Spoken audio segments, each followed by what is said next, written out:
పుట్టినవాడు కారాదు మట్టి బొమ్మ పట్టుదలే ఉంటే కాగలడు మరో బ్రహ్మ కృషి ఉంటే మనుషులు ఋషులవుతారు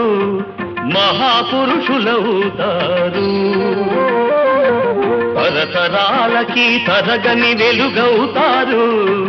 ఇలా వేడుకులవుతారు